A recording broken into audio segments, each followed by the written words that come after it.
Sam, would you call the roll, please? Somebody Mark? call the roll, please. Here. Chris, Here. Sherelle,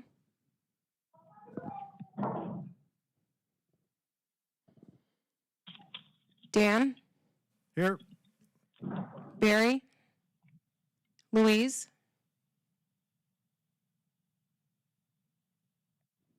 Louise,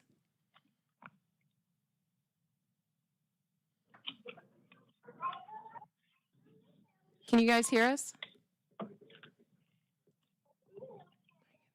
I'm going to turn it down so I can make more.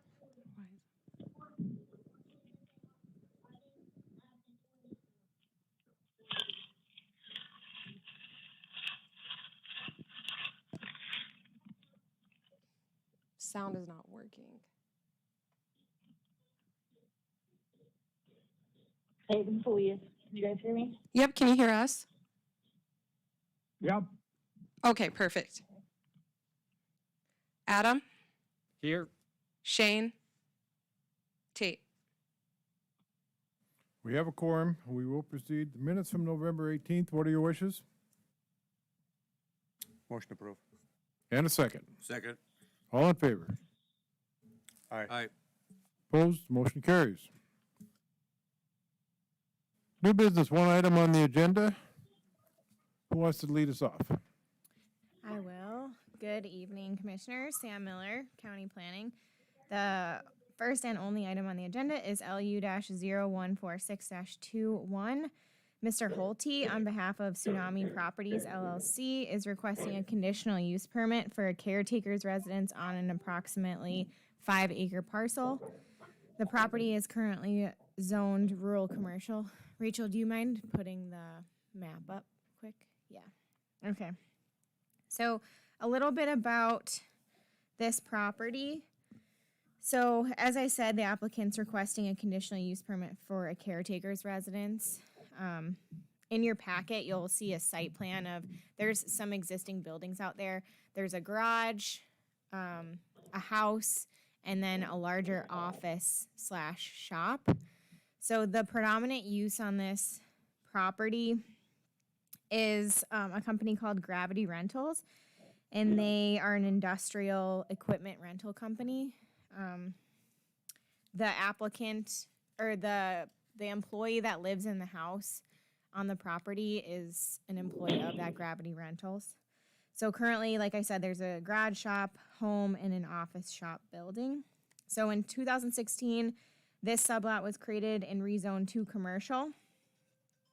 At that time, from our understanding, the home was placed.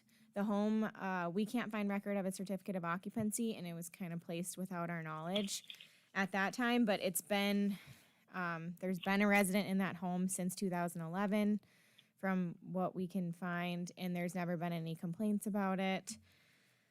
We just want to make sure they get into compliance with our code by issuing the conditional use permit for that caretaker's residence. So an employee and his family currently live on the site.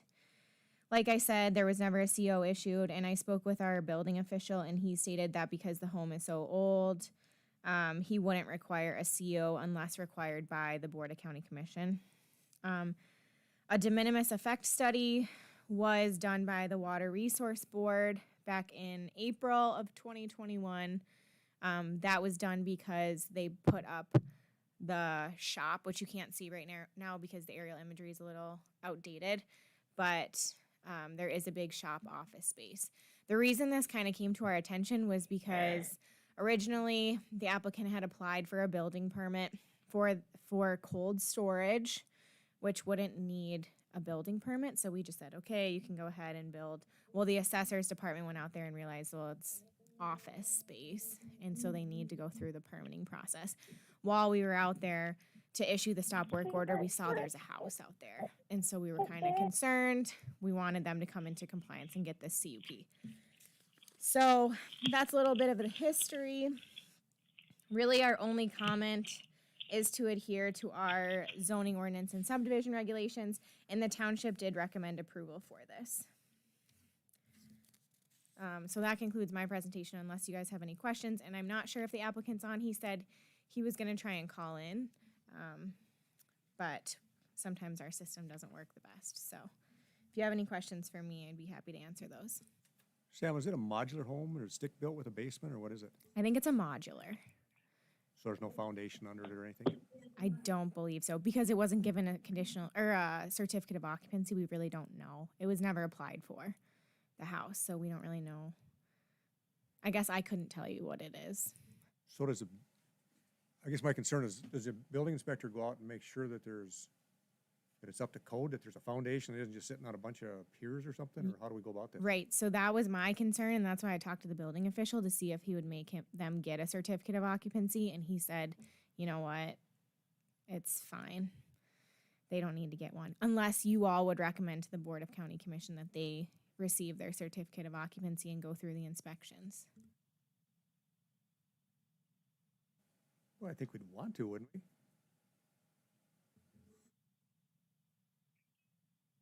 What's your guys' feeling? I'm wondering where the liability lies. Yeah, that's my concern. If it's not sitting on a foundation, what's it sitting on? Is it tied down, or, I mean, is it just something an oil field company come in and plop down, or what? I guess personally, I'd like to see it inspected, yeah.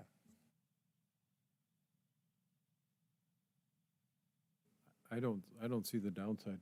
Adam, thoughts?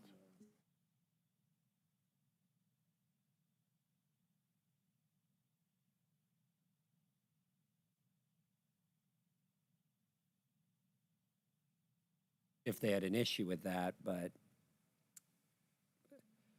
I don't know, it's one of those things, and we do believe there's a full family in there with children. I guess it could make sense. So is there anything, or anything? Not a thing? We wouldn't know until they pulled the building permit, because at that time, that's when we request all that documentation. But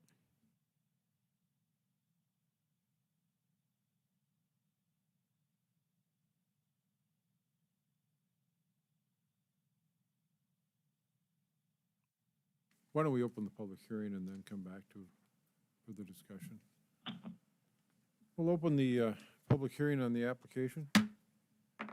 Ask the public if there's any comments. Anybody wants to make any comments or has any questions or concerns? One more time. Third and final time. Close the public hearing, turn it back to the board. Could we zoom out a little bit? I could not place the location of this in my mind. so that red that you see, that's actually the proposed routes for the east bypass. So those aren't existing right now. We just put that on just to, as we look at future development, we like to keep that in mind. Yeah. Maybe put it in a perspective of the city of Williston. Yeah.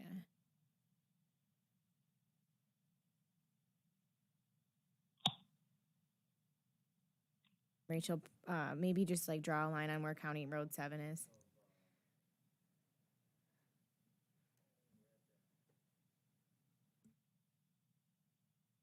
$85B to your west.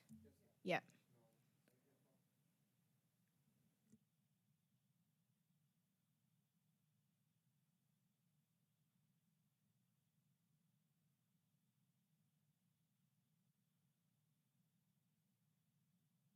So the heavy industrial lots, those two dark purple ones, those used to be for truck parking.